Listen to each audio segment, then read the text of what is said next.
With the introduction of Azir into the game, Riot has introduced some incredibly unique mechanics through the use of summoning soldiers to do things for you, as well as the ability to create towers. Azir has shown to be quite a strong champion so far.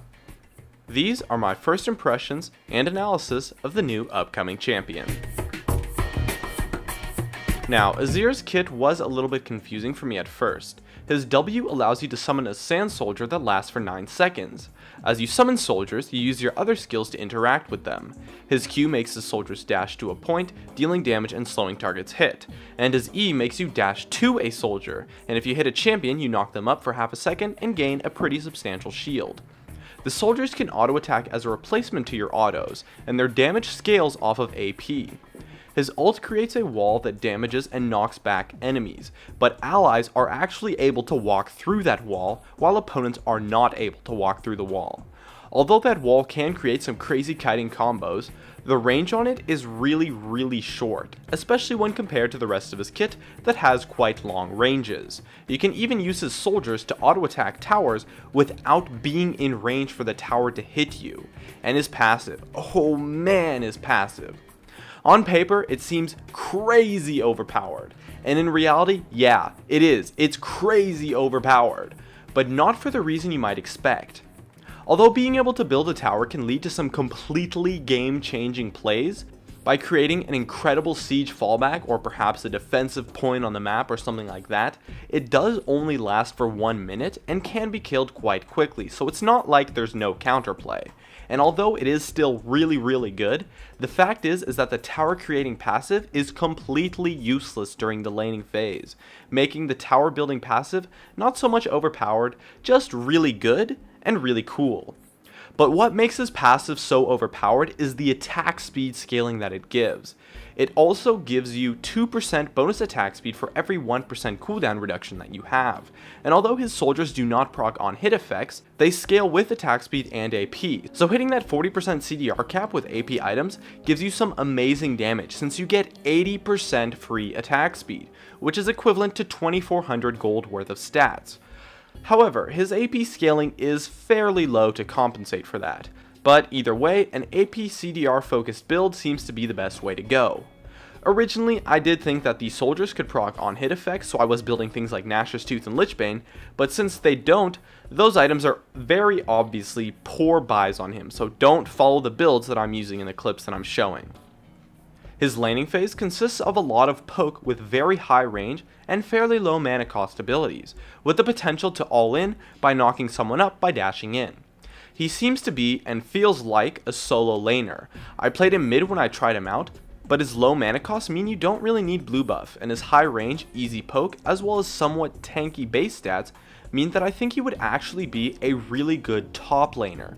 Once you build Athenes, you will pretty much never run out of mana, and his matchups versus a melee champion in lane is just absurdly easy since your poke is so long range, as well as you have mobility and a lot of disengage.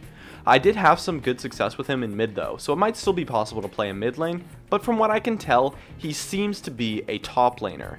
He doesn't have the crowd control to be a support, and he doesn't have any AD scaling to be an AD carry of course, and as far as jungle goes, that may be a wild card. His jungle clear speed is not that bad, and his ganks can be okay since he does have a gap closer crowd control as well as a follow-up slow, but I don't think he'll be a good jungler since his ultimate isn't really that good for ganks, it's much better for kiting and disengaging.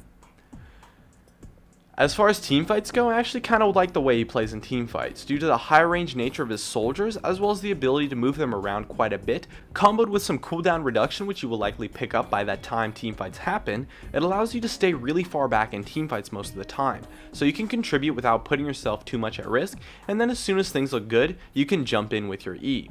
Now, using his passive effectively to create towers proved to be quite difficult. Using it on your own towers doesn't seem to be that good, as it is very easy for the opponents to kill if they get a minion wave on it, so using it defensively doesn't work that well, while on the contrary, using it offensively seemed to be absolutely ridiculous.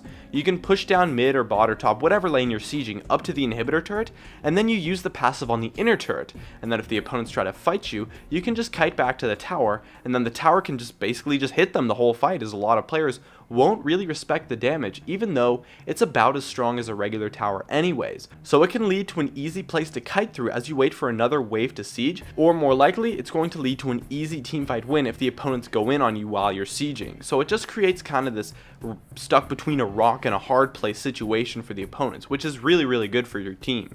But overall, he doesn't seem to be crazy overpowered. He has a fairly high skill cap, and his passive requires a lot of strategy and coordination to take advantage of. So I don't think he's overpowered, just really good. One of the main weaknesses that he kind of struggles with is a lack of burst damage in his kit as a whole. So if he was going to be released in his current state, he would probably be viable in competitive play, but in solo queue have a fairly low win rate due to the difficulty of using his kit effectively. But Riot definitely succeeded in making an incredibly dynamic, unique champion that is just straight up so friggin' cool. His kit interactions feel amazing, and although he does have some minor bugs on the PBE right now, those will most likely be fixed by the time he's launched. Anyways, my name is Jeremy, and that's it for my video on Azir. I recently just moved into my dorms at UC Berkeley, and so right now my internet is really good, so I'm streaming a lot. Be sure to check me out over at twitch.tv/Jeremy_gamingcurios. If you enjoyed this video as well, feel free to check out some of my others on the screen right now, or stay connected at facebook.com/gamingcurios. Drop a like, share this video, and make sure to subscribe for some more awesome content in the future, and as always, thank you so much for watching, and I'll see you guys next time.